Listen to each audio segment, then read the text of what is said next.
man with the dream with plans to make free. A man with the dream. Generational wealth, that's the key. I'm headed to the bank right now. Generational wealth, that's the key. That's the key. That's the key. It's BYOB, the Generational Wealth Podcast. You dig? Get money. And now your host, Donahue Baker. Kick the truth to the young youth.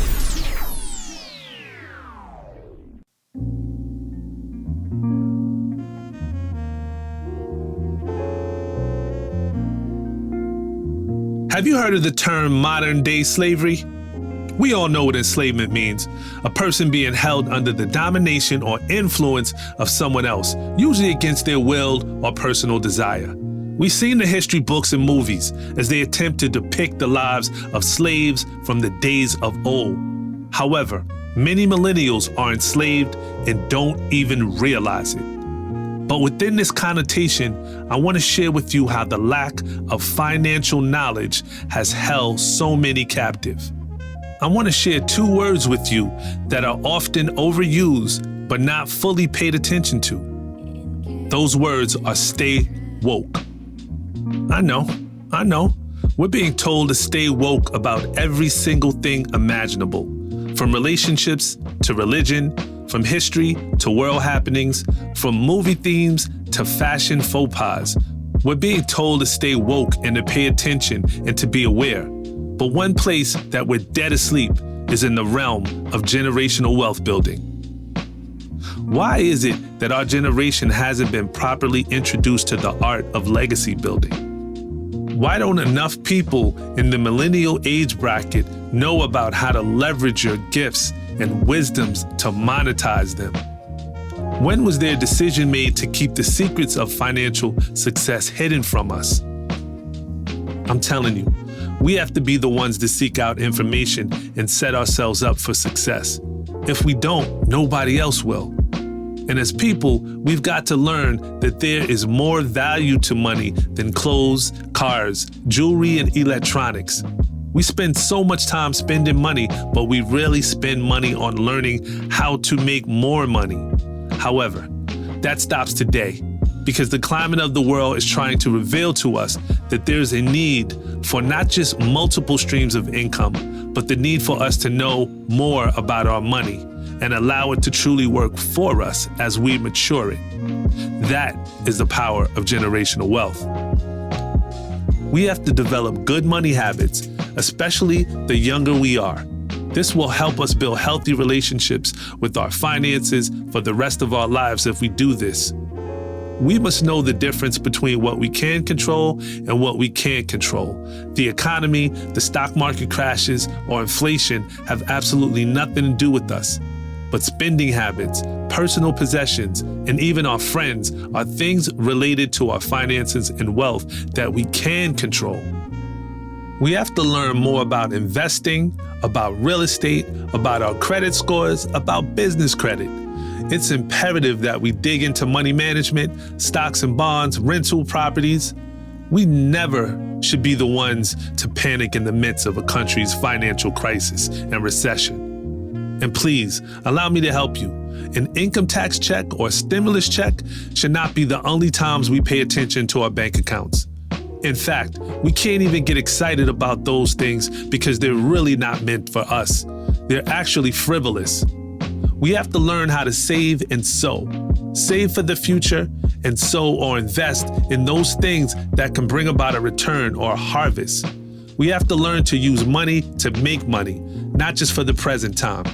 It has to be something that can trickle down through our lineage. In essence, the preparation that we're taking today to mature and build your finances should be felt and evidenced in your great-grandchildren's lives and beyond. Now, what does any of that have to do with enslavement? I'll tell you really quickly. When you get in the habit of spending and acquiring stuff, you have just become enslaved to do a trick. A trick is a lack of knowledge as it pertains to building your legacy. You see, we're taught to build our wardrobe, build our tangible possessions, house, car, jewelry, electronics, things of that sort.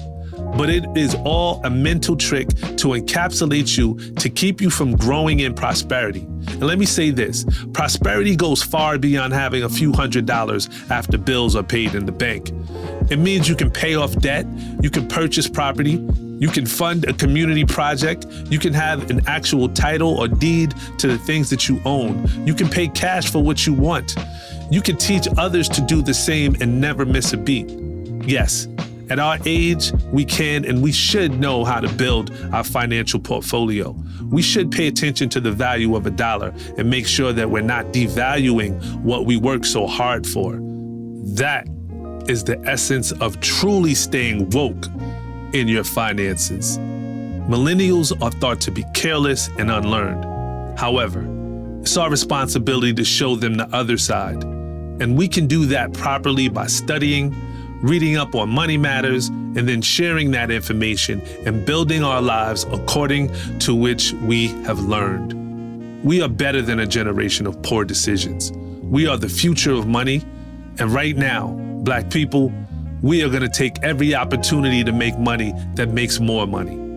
Let's build generational wealth. All right, so we're at one of our sites. Now, this particular project was an acquisition, 100-unit apartment complex that we did. What we're actually gonna do is put at least $2 to $3 million of renovation into this particular project. So what you're witnessing right now is we're basically making this totally handicapped accessible to comply with the laws. A very expensive endeavor. We didn't have to do it, but we needed to do this just because the tenants, some of them are kind of elderly. We want to make sure that they can facilitate their travels throughout the whole apartment complex. So it's real key that we understand that when we come into a particular development, what we try to do is really uplift the standard of life. I take that very, very seriously. Everything we do is to make sure that the tenants can not only live in an enjoyable spot, because providing housing is key, but also we have to do it in such a way that it's profitable and we're able to continue to do it. So as long as we're able to make money, we're able to continue to do these great, great works. So we'll take a little tour, we'll take a little walk through, and we'll see what's going on in this particular project. We'll probably go into the leasing office and just to give you guys a layout, but they're doing a complete renovation, so it may get a little messy.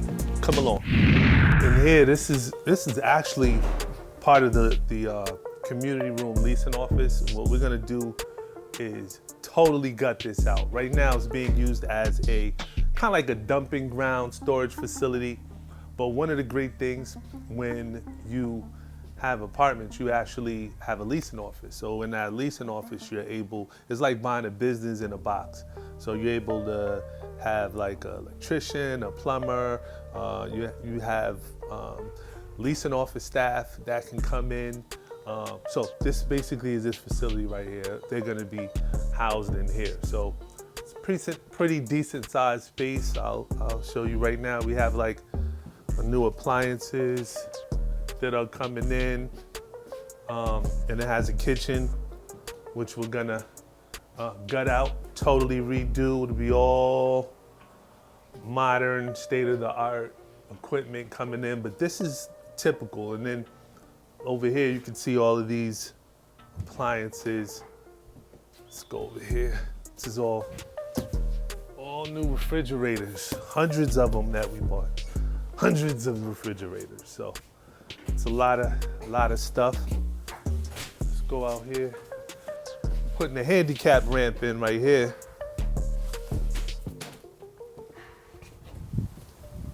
This is what the ramp is gonna look like.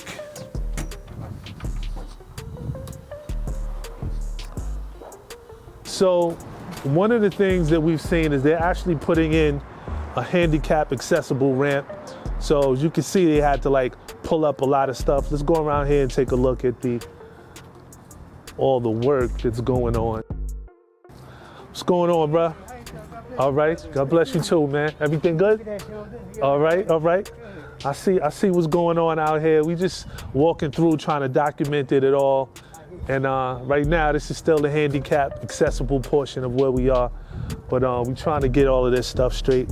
A lot of people, when they start to think of apartment complexes or multifamily in general, they think it's glamorous. A lot of it is really not glamorous. It's really about having the teams, having structures, having people in place that can really do a lot of the heavy lifting.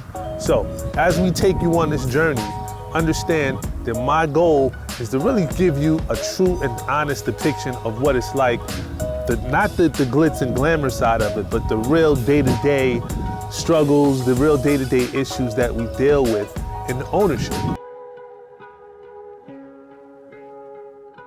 I wanted to holler at you about is a couple tenants that got dogs.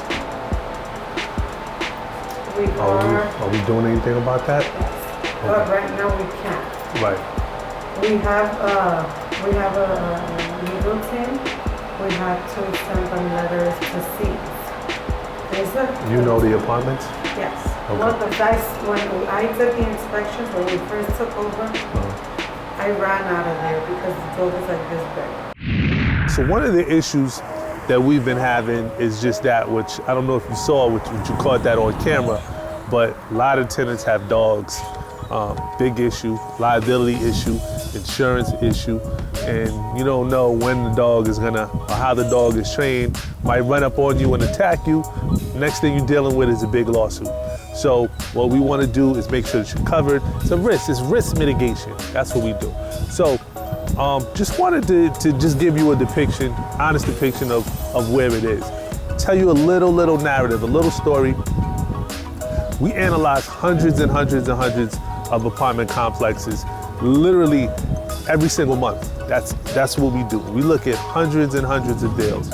Every now and then, there's usually one that kind of sticks out. There's usually that one value add opportunity that kind of sticks out and allows you to accumulate a significant amount of headroom and a significant amount of equity that you can come in and really do a really good value add job. And this particular project was one of them. So I'm really excited to get started on this journey. Definitely excited to show you guys the real of what's going on in real estate development and property management, because it's all intertwined, right? Real estate development, property management, multifamily ownership, it's what we do. What's going on, man? Yeah, come in here. Right in the middle of shooting something. Let's talk. What's up? There's nothing I can do. There's nothing I can do right now. That's what I'm trying to say. Wait a minute. You know what? When I was around the other apartment, right, you was the one that said, yo, you need to come back here because of the grant and stuff you had. Because of the what? The grant and stuff I had. Come back here? No, I never told you to come back here. You did. Well, I was in a 2-bedroom before I told you? Yeah. I didn't. We just took ownership. Right. So how could I tell you to? You told me when I came back here, you know, y'all were in the process, you know, and I had to be back in this 1-bedroom apartment. So I told you that you need to be in a 1-bedroom apartment? You don't remember me and you conversating on the phone? I remember talking to you, but understand this, we didn't own the place at that time. Right? But the only time we spoke was when I came in here and you showed me the smell. Now, I'm back in this 1-bedroom, it smells in here. You told me that. Right, but I know you can smell it coming out the door. I mean, look, I told you I smelled like bleach. You know what I'm saying? But what do you smell now? It's like when the heat is on. I don't smell it though, man. I don't smell. What do you smell? Maybe. Listen, I just got to crack the window. Right. But it's like it's only on when the heat comes on. Bro, I don't know what else to tell you. Is it? Hey, see, now this is now. I'm kind of pissed off now because you're saying this. I don't know. I don't smell what you think I smell. So what? How would you? Let me ask you this. What do you smell? I don't smell nothing. Now, Josh, what do you smell? I mean, y'all say y'all don't smell it. Everybody comes here and smells it. Bruh, I don't smell it. Listen, okay, listen. Like, real talk. What do you want me to do? Because right now, like we came in, we did everything. I think they did replace something on here. We did everything. Oh, they replaced what do you? Man, listen. I go outside. I work at the church at nighttime. I go in the church and the smell is on me. People come in here. Everybody has came in here. Every person who worked the maintenance, even before you came in here. Ask me, why they move me out of here? Bro, do you want to be moved? Because right now, this is what I'm trying to. This is what I'm trying to tell you. At the end of the day, I don't smell nothing. If you don't want to be here, let's work on you not being here. Bro, like for real, let me explain to you what's happening. Right now, yes, I am an owner of this spot. They're the management. Right. I have to give them the power to manage. Right. Right? I cannot be involved in tenant affairs, anything like that. Right. I don't have the time for it. Right. Right? You stopped me, you asked me to come in here, Right. speak to you about the situation. I would love to help. God honest truth, I would love to help. But I need to let them manage. And I need to focus on what I am as an owner. I understand. So I need you to understand that. Then on top of that, before I even took ownership, me and you talked, and you said there's a smell in here. Right. At the day that I came in, it did smell like bleach. I did smell bleach. I didn't know whether you were just cleaning and it smelled like bleach. And I said, brother, I do smell the bleach and stuff in here. Let me come in here and see what they can do. They basically, I think they replaced the floors, right? So we had people come in here, but what did they do? They replaced the floor. To replace the floors, if I'm not mistaken, we also hired an environmental agency to also test. Right? That was Greenworks Agency, also test. That bill alone was $4,000. Right. You know what I'm saying? Right. At some point in time, it becomes a diminishing return that it's like you can only do but so much. I understand. You know what I'm saying? So that. the point I'm trying to explain to you is the options. Like, I want you to be happy. I want you to be a happy tenant. But if you can't, and what we're doing is not sufficient, there's other remedies, you know what I'm saying? And I want you to be aware of that, you know what I'm saying? With all due respect, you know what I'm saying? So that's basically where I'm at with it, you know what I'm saying? I need to let them do their job, and then you know, making you happy. The options is you can move and find somewhere else. Nobody is saying you have to do anything, you know what I'm saying? But at the same token, it's only but so much we could do.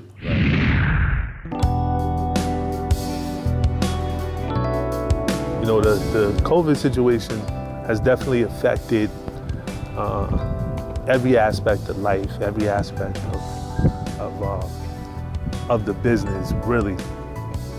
And in particular, what I've noticed is that, you know, looking at real estate as a whole, there's a couple different sectors that are really affected by it. So you have your upper class sector, the very wealthy. Obviously, they're not really affected as much.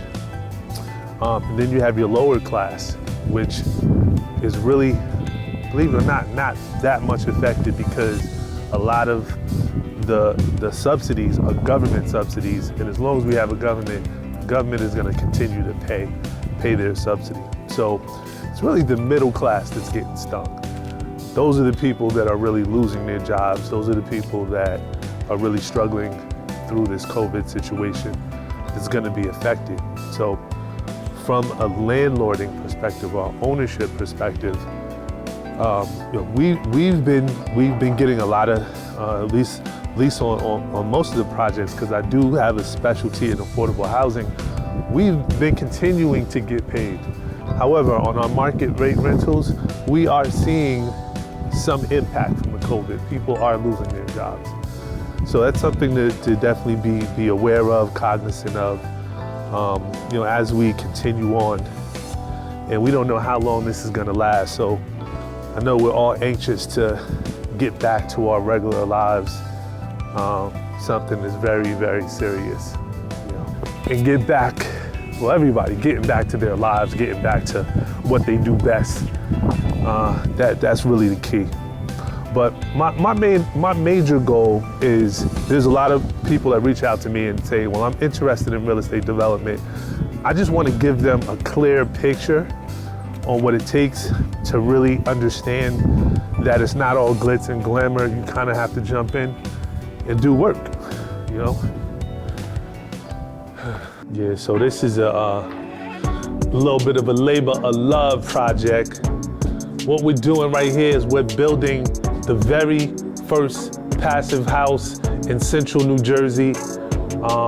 Definitely, this has been a trying project. So they basically, right now, this is the framing stage.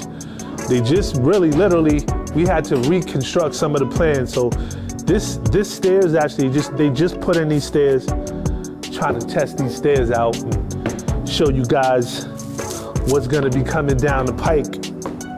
It's like it's an interesting project, because everything that we're putting together is really from ground up, you know, and it's kind of significant because the whole coronavirus situation has really slowed down some of the work, mainly because a lot of the materials are coming from overseas. So when we're building a passive house, the thing that makes it difficult is that a lot of the materials like the windows and everything like that have to be shipped from overseas. The wait can be like 8 weeks. So we're sitting around waiting on material, and then we have to put the material in, and then we have to get it inspected.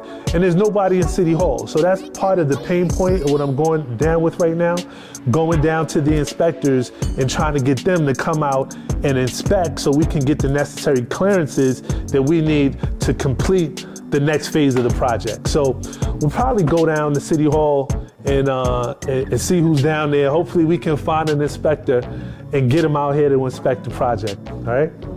Yeah, this is it. So it's interesting that we up here because this is gonna be, this balcony, hopefully once we get this moving, it's gonna be real dope because, you know, you got some really, as we basically fill this out, like I'm gonna keep y'all abreast of this project, but the views over here is gonna be crazy.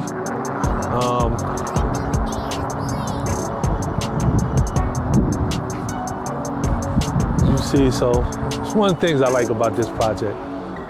The views. The views are everything. So, but yeah, we gotta really put some effort into it. Like I definitely, you know, I want everybody out there to be safe, but coronavirus is gonna affect a lot of the projects going forward. A lot of the, you know, you're gonna see some delays. Things may be a little bit slow in terms of so many different levels. You know, not like I said, we're just having issues right now, just getting the town to come out and inspect so we can continue on with the project. It's like nobody there. But this is gonna be, definitely it's a pet project that I got, so I'm looking forward to completing that. And another thing that the coronavirus is impacting is the ability to get a haircut. As you can see, my joint is a little chopped right now, so it's just all of these adjustments that we have to make. But we keep going, we keep grinding, because that's what we do. So what I want you to do right now is if you get an opportunity, I got the ebook, it's called Creating Generational Wealth. I want you to download the book. If you can, go to my website, adonahuebaker.com, and you can find the ebook, or you can join the Facebook group, Generational Wealth Builders, and give you a free copy of the ebook if you also are subscribed to the YouTube channel. But we're gonna put this together. Keep rocking with me. A man with a dream with plans to make free. A man with a dream. Generational wealth, that's the key. I'm headed to the bank right now. Generational wealth, that's the key. That's the key. That's the key. It's BYOB. I'm headed to the bank right now. Generational wealth, that's the key. That's the key. That's the key. It's BYOB, the Generational Wealth Podcast. You dig? Get money. I'm headed to the bank right now. Generational wealth, that's the key. That's the key. That's the key. It's BYOB, the Generational Wealth Podcast. You dig? Get money. Speak the truth to the young youth.